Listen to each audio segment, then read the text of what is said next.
शेतकरी मित्रांनो, मी गौरव देशमुख. आता मी रिसोडच्या मार्केटमध्ये गेलो होतो. तिथे आपण सोयाबीनचा भाव असेल, तुरीचा भाव असेल, शेतकऱ्याच्या काही अडचणी असतील, त्या आपण जाणून घेतल्या. त्यामध्ये तुरीचा भाव काही तिथल्या व्यापाऱ्यांनी सांगितलं, की जवळपास 7,500 8,000 पर्यंत जाईल आणि इथे आपल्या सोयाबीनचा भाव तिथेच रिसोडमध्ये त्यांनी सांगितलं. आता सोयाबीनला विदेशात बी मागणी चांगली आहे, इथे पण मागणी चांगली असल्यामुळं प्लांटच्या याच्यासाठी भाव रोज वाढून राहिले आणि हे 5,000-5,200 पर्यंत जे भाव आहेत हे शेतकऱ्यासाठी एक समाधानकारक आहे.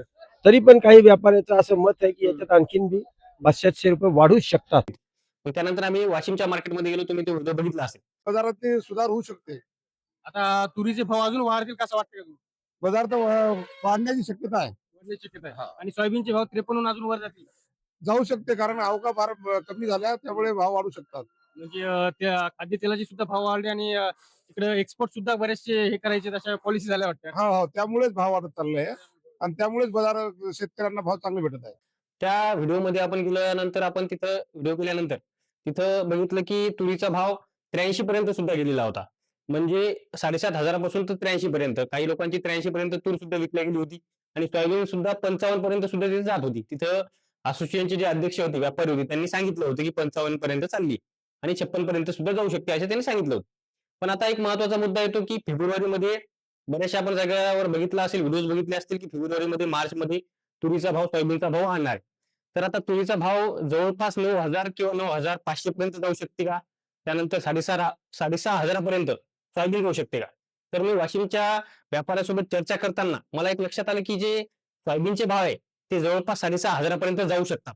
कारण की आपण ब्राझीलमधून जी सोयाबीन घेतो म्हणजे आपण इम्पोर्ट करतो, तर त्यावरती आपल्याला पैसा खूप द्यावा लागत आहे. तर डॉलरचा भाव जास्त झाल्यामुळे आणि रुपयाचा भाव कमी झाल्यामुळे ते आपल्याला ब्राझीलकडून सोयाबीन घ्यायला परवडत नाही. त्यामुळं खाद्यतेलांचे भाव सुद्धा जास्त वाढत आहे म्हणून आपल्याला सोयाबीनची जास्त गरज आहे. तर सोयाबीनचे भाव 6,500 पर्यंत हे जाऊ शकतात आणि तुरीचे भाव जवळपास 9,500 पर्यंत किंवा 9,000 पर्यंत सुद्धा जाऊ शकतात. आता आपण अकोला असेल, अकोलामध्ये अकोट असेल, तर तिथे जवळपास आज 8,900 पर्यंत तूर विकल्या गेली आणि काही जागेवर 9,000 पर्यंत सुद्धा गेली. तर 9,000 ते 9,500 च्या दरम्यान ही तूर जाऊ शकते. तर जे शेतकरी आहेत, त्यांनी आपल्या गरजेप्रमाणे सोयाबीन असेल, तूर असेल, त्यांनी आता त्यांच्या घरातून काढून विकली तरी चालेल. कारण की त्यांना 9,000 9,500 पर्यंत चांगला भाव येऊ शकतो. तर तुमच्या मार्केट समितीमध्ये सध्या तुरीला, सोयाबीनला काय भाव आहे? आणि नक्की तूर 9,500 पर्यंत जाईल का? सोयाबीन 6,500 पर्यंत जाईल का? हे नक्की आम्हाला कमेंटमध्ये सांगा. धन्यवाद आणि आमच्या YouTube चॅनलला नक्की सबस्क्राईब करायला विसरू नका आणि आमच्या Instagram पेजला नक्की फॉलो करायला विसरू नका. धन्यवाद. भाव आहे समजा आज किती गेला? 5,051 गेला, 52 रुपये गेला. तर काय शेतकऱ्याचे आहे का समाधान? करे शेतकरी आहे का समाधान? 100% समाधान शेतकरी. 53 काही रुपये नाफेडचे भाव आहेत, 52 इथं भेटायला म्हणजे शेतकरी समाधानी आहेच नाही याच्या- या म्हणजे भावात. तुम्ही आता तुम्ही व्यापारी असल्यामुळे तुम्हाला वाटते समाधान आहेत. पण काही शेतकऱ्याचं असं मत आलं की बाबा जरा असला पाहिजे भाव आणि काही आपण एका महिन्यात 44 रुपये सोयाबीन विकली ना. 44 रुपये. हा, एका महिन्यात 1,000 रुपये वाढले ना सोयाबीन मध्ये. हम्म. आणि नाफेडचे भाव आहेत 53 30 रुपये आहेत. हा. आणि ते बी नाफेड चाळणी करून घ्यायला हम्म. आणि नाफेडला लाईन लावून विकायला शेतकरी. मग तिथं समाधान आहेच ना. नाफेडला विकायला 53 30 मध्ये.